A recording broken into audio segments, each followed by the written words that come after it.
There are lots of properties that impact how the text looks. We've covered lots of them. Let's cover just a few more. And for this one, I'm going to demonstrate again in the browser's developer tool. So let's go back to the article and see what we've got going on inside here. I'm going to go to the paragraph, and we've got some styles set on the body, and we can add them. Actually, let's go to where we have them set on the article themselves. So here's where an article that is a child of body, and let's make some change. So one of the properties we can use is text decoration, text hyphen decoration. And this one has a couple of options. We can do an underline, and there you see how it underlines the text. We can do an overline, and that kind of looks similar, but the line is actually on top of it. We can do a strike through or a line through, which is like a strike through on an editor. So that's line through.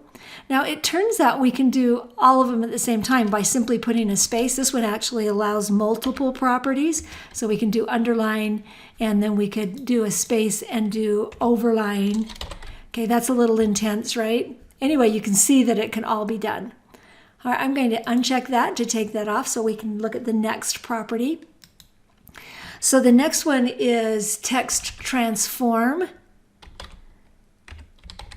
Transform, and this lets us change the capitalization. So now look, right now what we have is a capital at the first letter and on the title here and on the name of Austin and the first of the letters. But if we do capitalize, then it makes the first letter of every word capital. So you can do that.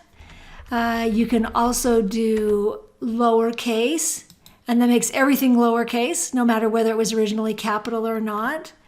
We can make it uppercase, and that makes everything uppercase. So text transform's kind of fun. And then we can put it back to none if we want to keep it none. And that's what the default is text transform is none.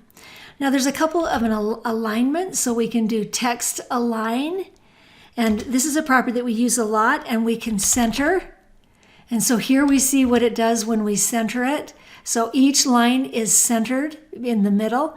It's more noticeable when it's short than when it's long, but everything is centered. We can do left. This is the default. So this is what it was before, where it's aligns along the left side. We can do right, and this aligns the text along the right side. Justify is interesting. Justify aligns it along the left and the right, and to make it line up on both sides, it changes the amount of space between the words. So to get that top line to spread, you see that the word spacing is wider there, whereas in this line, the word spacing is narrower because it was able to reach without making it any wider.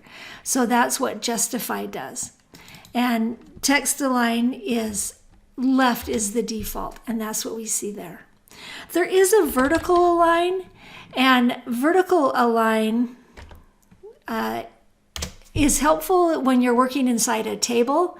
Inside a table cell, you can say, I want the text to be in the middle or up or down. It also applies to inline elements, like if there's an image inside some text, then you can change the alignment on it. Or if you have an inline style, like a span, you can make a change. But it's really mostly helpful inside a inside a table. So we don't have a table here to demonstrate the vertical align, but at least you will know that it's an option. Now what we want to use, I'll reset this so we go back to where we're at. We want to use the text align center. We're going to do that in the footer. And text align, there, we'll just add it right there, text align, and we want it to be center. So we'll add that alignment and go back and see how that changes. And this is going to be down here at the bottom, right, in our address that's inside the footer. So I refresh that, and that centered all of the text in the address. And there we see what text align center does.